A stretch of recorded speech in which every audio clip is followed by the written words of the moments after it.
dalagaana godhateeti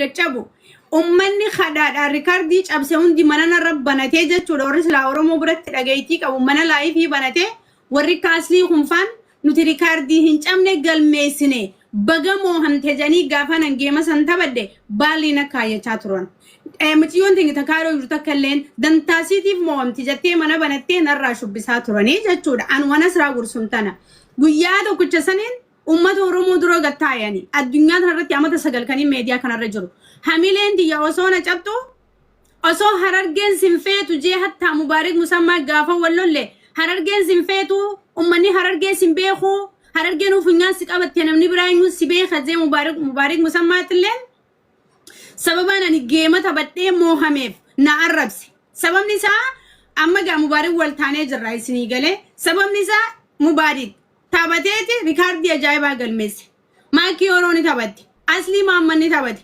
raajee tasfaayanii taphate geemaroonni warri tiktookarii hundi taphatee rikardii sadarkaa wal dorgommiitiin moohanii namni hundi tiktooka kanarra mataa wal qabatee deemaa jechuudha gaafa san garuu ani ni moome humanatti hin dhageenye garuu miira keessa galeeti yeroo san loleen ture oromoodhaaf because waan tiktookii kanallee sirriitti waan hin beekne loleetiin ture warri gaafas nan muufattan yoo jiraattanillee afuunaanillaa dhiifama naa godha yeroo san miira keessa waan hin tureef nama wasistaan malee ni mooma jee waan hin yaadiniif namni hundi ni moomte jaanii waan na arrabsanii akka malee na xiqqeessaniif miira keessa galee yeroo sanaanillee lolee ture dhiifama naa godha tagaafasi amma garuu ani geeman qabajeetiin geema maxxanfadhe baatii 3 dura juun keessaan maxxanse geema kana ammoo akkanuma lafaa ka'ee maxxansineeni waan hin maxxanseefiin qaba isinitti haajameetiin maxxanse oromoo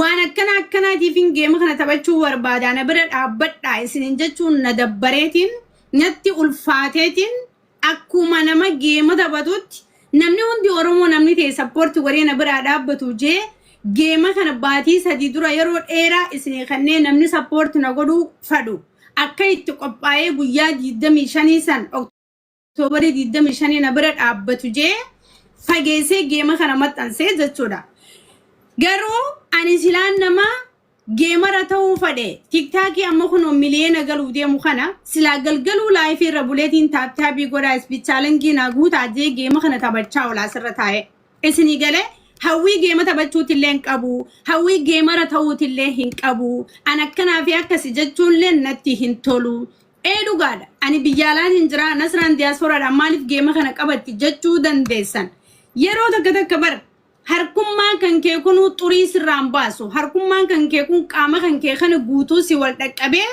xurii sirraan baasu amma fakkeenyaaf harki duuda kana duuba faasiin dhiqu siigalee bakka hedduudha bakki harka dhaqqabee xurii sirraan baasne hedduutu jira yes an biyyaalaatiin jira warri diyaasporaadha nasraan maal goonaa geemasii kana bira dhaabbanna jettanillee ani dhugaa diyaasporaadha kan hin jiru Awurooppaa Jarmaniin jiraadha eegaan biyya kana dhufe waggaa 3 fixee ammaan afreessaa seenee dubbiin afaan kanaa nama baate bakka hedduu seenti umrii guutuu namaa ta'e meediyaa kanarratti ummanni rikardii godhee kaayyata waanin geema kana taphachuu deemuuf yoon afaanii baafadhee isinitti hime yoon sagalee ol kaasee isinirratti amma asirratti dubbadde rikardiin amma godhamtu tuni yeroo hunda tanarraa dubbatamtu taati akkuma ammaa diyaasporaadha boostara hin dalaynuuf nasraa gursun diyaasporaadha geemasii hin dheenu jee namni tokko ammallee dubbachuu jiru kanatti haasaa wayyoon amma waanin geema kana taphadhuuf iccitii kanaa yoon isinitti hime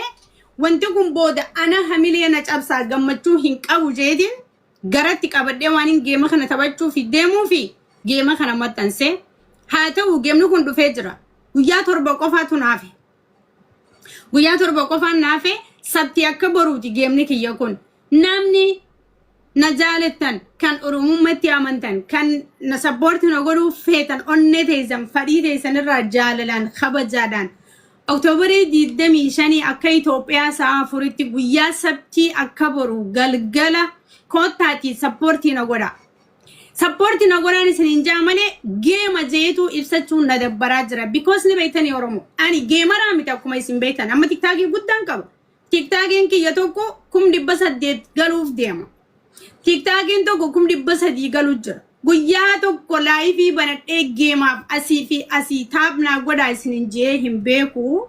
Anta kittii sana geema kana isin dura dhaabbadheetiin jira. Itti haajamnaan geema kana qabadhee namni hundi taap irraa hanga kompiiliinkii hanga sheeriititti hanga waan qabdan giiftii ililirraa kaatanii hanga waan dandeessanitti kottaa sappoortiin godha. Nasraan diyaaspooraadhaa warri jettanillee dhugaan diyaaspooraadhaa. Garuu harki tokko yeroo tokko harkummaan kee kun qaama kee kana guutuu wal gahee xurii sirraa baasuu dhabuu danda'anii beeytanii akkanaaf akkasisin jechuu hin danda'u. Aniin tun xiqqaadullee artistii teessani feemasa teessani jechoota himamuu hin qabne haala yeroo kan dabruuf jecha waaniin garaa qabu waaniin yaada qabu guutuu dubbadhee himuun irra hin jiru. Isinii galee ilmi namaa kuni kan waa obsu kan waa dhoysu ta'uu qaba. Yoo obsite malee yoo dhoysite malee jireenya kanaa siin hollata. Nama si ga'uu fi nama siin geenye garaa kan kee keessa si bara. Hiccitii kan kee si bara. Namni siin itti xiqqeessa. Akka atiin gammanne si godha. Namni akka atiin qabsanne si godha. Waanuma afaan kan kee kana keessaa bahuun jechuudha. Kanaaf ani hedduu waa'ee Oromootiin onni irraa sirriitti dubbadha malee meediyaa kanarra ni beeytanii. Waa'ee hiccitii kiyyaa hedduu baaseen dubbadhu ani. Oromoo kan na beeytan fuuluma kiyyaa fi uffata kiyya malee waa'ee kiyyarraa hedduun beeytan. Maaliif ni beeytanii? Hiccitii mataa ifumaa qabachuutu dirqama. Eenyumallee taate jireenya kan kee meediyaa kanarra fiduun bareedaadha miti. Anyway, ani isinittiin haajamee haajaaf geema qabadhee Oktoobarii 25 kana Nasraan Diyaaspooraa jettanii natti hin cakkaniina. Namichi Soomaaleedha. Namichi kaniin ani geema injifachuudhaaf geema ballamaa kana qabadhe seheeti viidiyoo takkallee hin dalagu. Osoon viidiyoo takka hin dalayneen TikTok yalachuurra poostara kaayetiin jira. Si wajjin taphadhee gumaa amma dura ustaasni keessan gurbaa keenya ka Soomaalii wajjin taphateetti nu arrabsesan baafadhaa jeeti qabsoo jabaarra jira inni. Ani nan galchu. Moohee ani dhimma kanaan qabsaa'uu hin dhaqqabu. Anka barbaadu waan amma isin kana geema kana qofa taphadhee waan inni hin barbaadu san qofaan isinirraa fadha. Ani moomuu baadhus dorgommii kana keessa seenuudhaaf miti. Akkaataa uummanni itti gabbee feemasoonni itti sappoortiin nu godhaa jiru san na dabbarraan geema sababeeffadhee kanaaf Oromoo kanumaan jechuu barbaade. Narraa nafiina na bira dhaabbadha. Haga ammaa poostarallee naan dareen Oromoon nam tokko porofaalallee naaf hin godhanne. Viidiyoolee nam takka naan daleenne haga ammaa.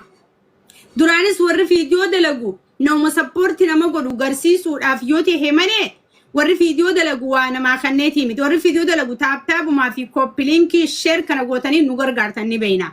Kafeetanis porofaala naa godhadha. Kafeetanis hin godhatina. Kafeetanis viidiyoo naa dalaga. Kafeetanis naan dalagina. Yoo viidiyoo naa dalagamtes numaan taphadha. Yoo viidiyoo naan dalagamnes numaan taphadha. Yoo porofaala naa godhatanis numaan taphadha. Yoo godhachuu baattanis numaan taphadha. Kanaafi koottaa guyyuma san warri na laaltanis anuma laaluuf koottaa. Warri sappoortii na gootanillee koottaa sappoortii na godha. Geemni kuni Oktoobarii 25 akka Itoophiyaa sa'a afchoodha isinii galee. So ani fixadhee hin jira galetooma.